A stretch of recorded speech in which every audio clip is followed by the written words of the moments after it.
This is very deep and powerful content that can be overwhelming, but yet so can all of these forces we're facing in our time. So thank you very much for your patience, uh, staying, with us through these deep contemplations.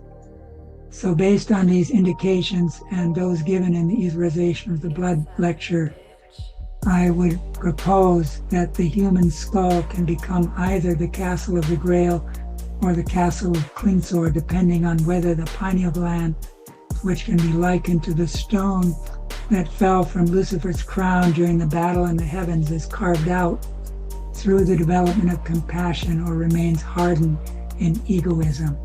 Steiner mentioned that the etherized blood of Christ can unite with the etheric currents ascending from the heart.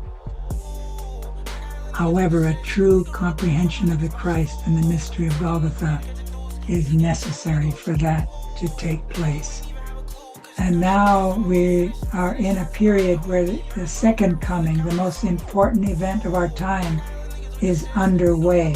And there are forces seeking to prevent us from connecting with that mystery, which has to do with this golden aura around the earth. This has to do with the mystery of evil being in the foreground. That's why the sculptural group was meant to be at the center of the GOETHEANUM. That threefold approach to good and evil is needed. Since 1841, humanity as a whole has been crossing the threshold, which involves meeting the lower guardian and individually and collectively facing the mystery of evil.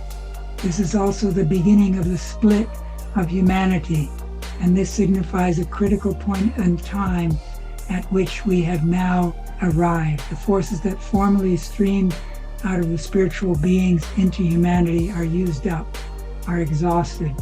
We are now on our own and must now bring these forces out of our own subconsciousness. The mystery of Golgotha will have happened for nothing if human beings do not use these inner forces but reject them instead. That would bring about a total destruction of Earth evolution.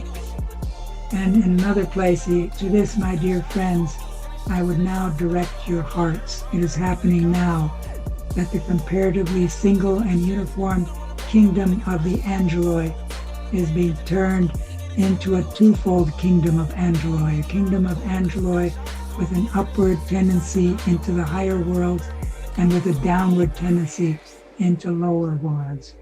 While the Michael community is being formed here upon earth, we can behold above it the ascending and descending angeloi.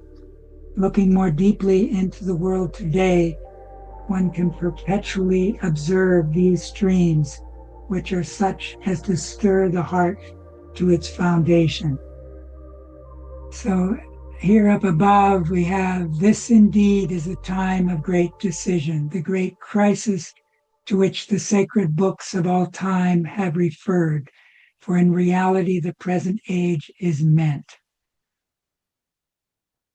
So there's the danger that a large part of humanity who rejects this Christ impulse because they see a caricature of it, which is prevailing in our time, and allow themselves to be influenced by the beginnings of the eighth sphere, which are really the subnature aura around the earth that mediates the internet, the World Wide Web, artificial intelligence.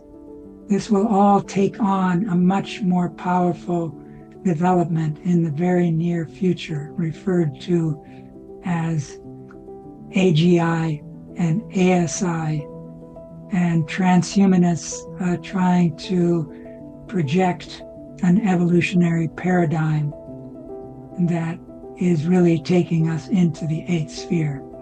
The eighth sphere involves a co-creation with the adversarial forces, a deviant creation outside the 7 progressive evolutionary spheres, a spectral, virtual world. Materialism inspired by Ahriman and one-sided exposure to the subnature forces draws humanity downwards into the abyss. And it's not just those forces, it's also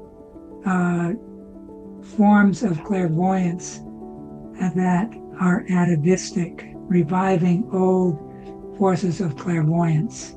It's atavistic, it's out of its right timing. We need a new clairvoyance. And so Michael now has to enter the human heart. And that can only happen if we invite the Michael impulse into our hearts.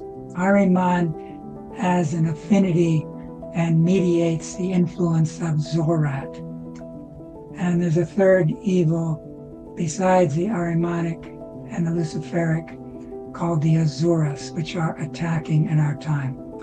The Luciferic beings began their attack in the Lemurian, the Ahrimanic, and the Atlantean. In our time, the Azuric beings begin their attack.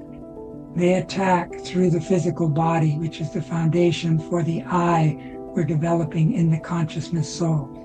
They especially attack through sexuality by turning it downward towards the interior of the earth rather than the sacramentalization of marriage, that the religious sacrament, which is also there in the Christian community, seeks to ennoble and raise love to a higher level.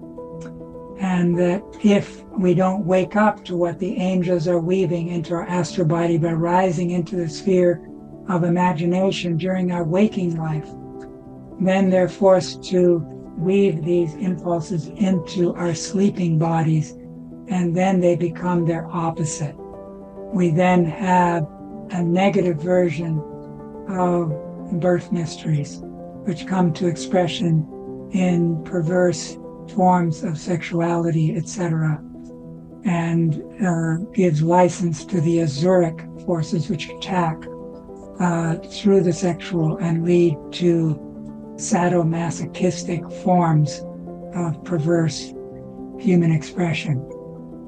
Evil enters through the feet and can only reach up to the human sexual forces and seeks, with the help of the Azuric forces, to pull it down into the abyss. When that happens, you have black magic. Sexual magic, gray magic leads over to black magic, and that star on the right with the goat head, where the star is turned upside down, is a symbol of that black magic. In this fifth age, we're not recapitulating anymore. We're anticipating the future. What is that future? It's the fifth stage of Earth evolution as a whole, which is the future Jupiter.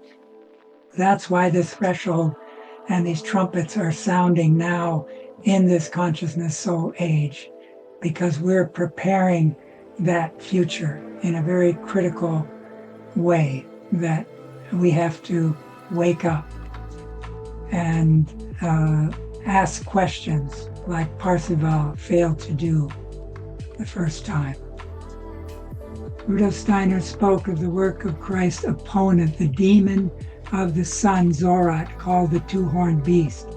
In chapter 13 of the Apocalypse, he stated that, quote, before man can grasp the etheric Christ in the right way, mankind must first meet and deal with the beast who will rise up in 1933. Hitler's rise to power in 1933 can be seen as one of the ways that the forces of evil have sought to counter the second coming of Christ in the etheric, which was to begin to take effect in 1933, particularly through the control of the forces of nature. The impulses that lead to evil will send their influence into the world in an immense, gigantic form. And the opposite forces, the forces of good, will have to grow out of the opposition to evil.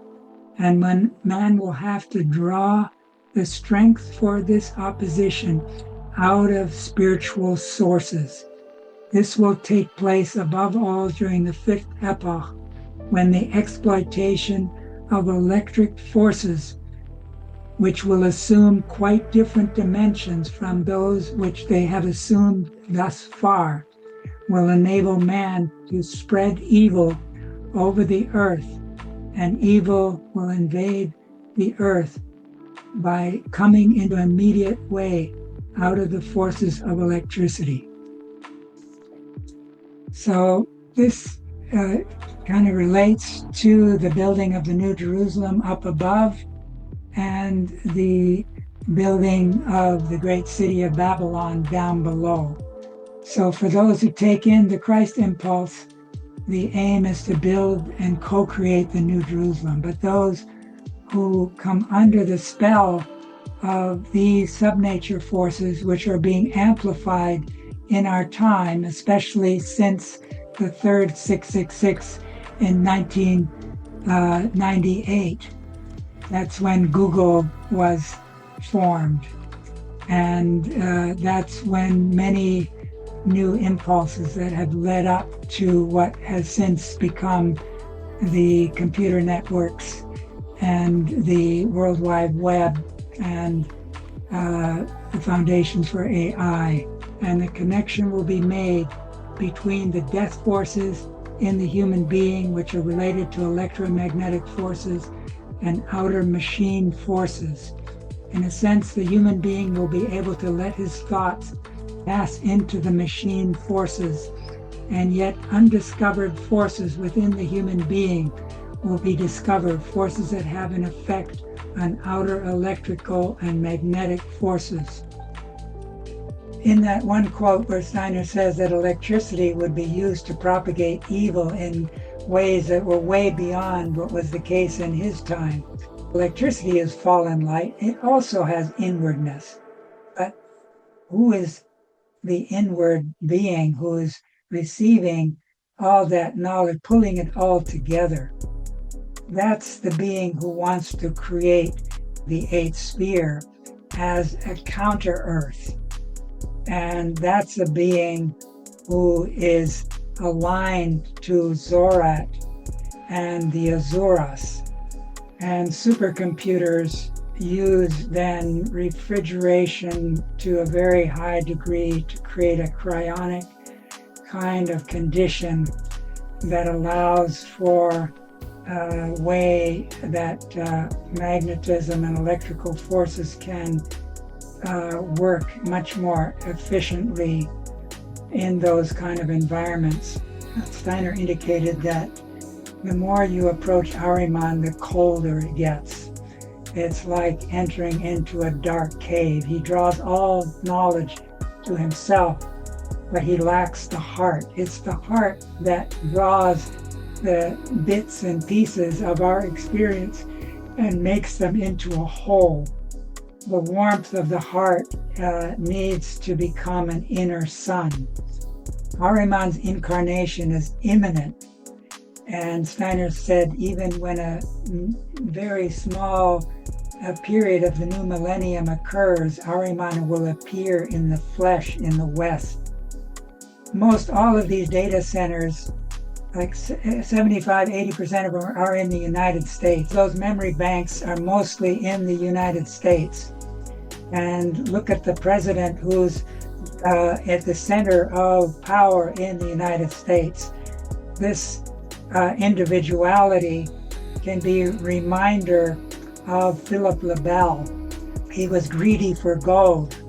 Look at the Oval Office and all the gilding that's there. Look at the greed that is there. Look at when the nomination took place and all of these people who own these big data companies were there in front of the cabinet. These are all people who control this cyberspace. This individuality has an occult connection with these beings who are trying to set the stage for the incarnation of Ahriman, which is imminent. And these companies controlled by billionaires, the division between the wealthy and the poor has never been greater. It's like a reminder of the Gilded Age, only on a much more powerful level. So another name for Ahriman is the being who's the god of money. And that god of money is playing a central role in the coming of Ahriman. Right now, the U.S. has a $40 trillion debt. We just crossed that threshold a few weeks ago. And the bond markets are in turmoil. People don't trust the United States that it's going to be able to deal with its debt. So all these countries are pulling out of buying U.S. Treasury bonds, which means the yield goes up, our debt costs more. And Japan, just a few weeks ago, our Treasury Secretary intervened in Japan to bail its economy out of dangers that its bond market was showing. So there's a pretty good prognosis that the economy is going to crash. And out of that, there will be attempts to create a world government, which Rudolf Steiner's indications about the Anglo-American brotherhoods who were behind, together with the Jesuits, the burning of the GOETHEANUM. They hate the two John beings, the middle being that Steiner says is a central theme in anthroposophy. This tells us something about who the anti-Grail forces are, because that first GOETHEANUM was a Grail building. These beings are who were behind the destruction of the GOETHEANUM are the anti-Grail forces. They don't want to unite Cain and Abel. They don't want to unite the masculine and the feminine, who are feminine related to Abel, masculine related to Cain. They want to keep them apart. And so this is what we're kind of up against. The fact that we have all these satellites, Elon Musk company wants to put 1 million of them up there. Those forces want to cut us off from the star world and instead oppose a virtual world that is threatening our future by sending humanity into the 8th sphere. Instead of seeing the gods behind the stars by lifting the veil of Isis, Sophia, we're instead wanting to go to Mars and the moon, create moon bases, Mars base. This is all caricature of the true goals. It's a kind of black magic on a cosmic level. So this is what we're kind of up against. You have forces in Christianity, a caricature of Christianity in the United States that are behind Pete Hegseth. Racial and ethnic strife is actually being amplified. Blood-bound identity is being amplified in Israel as we speak. In Israel, in the place where the temple in Jerusalem was, Steiner speaks of a golden formation there. That's a seed for the New Jerusalem. But backward Christian forces that are a character of Christianity want to build a third temple there. They want to lead us into an Armageddon, an apocalypse, because they believe that that has to happen first before the Messiah comes. They haven't embraced the Jesus Christ being in his first coming. So there's going to be an attempt to take over that position of the Christ. And it will be done with the help of these forces that are being propagated through the internet, through the subnature forces. Hegseth is someone who wants to build that third temple. He's in charge of the U.S. military. And the U.S. military was behind, through DARPA, the beginnings of the computer chips. They funded all that, the beginnings of Silicon Valley. And they funded the early internet that was used to counter Cold War Russian threat. And they're the ones who gave it over to others, just like they did the Genome Project, gave it over to others. They had the Manhattan Project and leaked it to Russia to create the Cold War.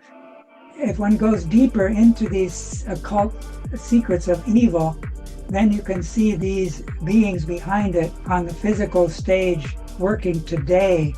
These are the ones that we have to unmask and get to know, because the mystery of evil it's like in Germany, the better part of the German people, including many anthroposophies, were kind of not ready to recognize Hitler.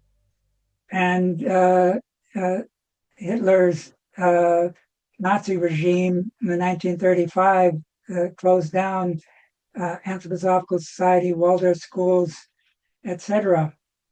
And he was considered a kind of messiah figure by many Germans because of the humiliation of the First World War and the punishment they had to deal with financially of reparations, etc. It was totally unrealistic, the inflation and all of that.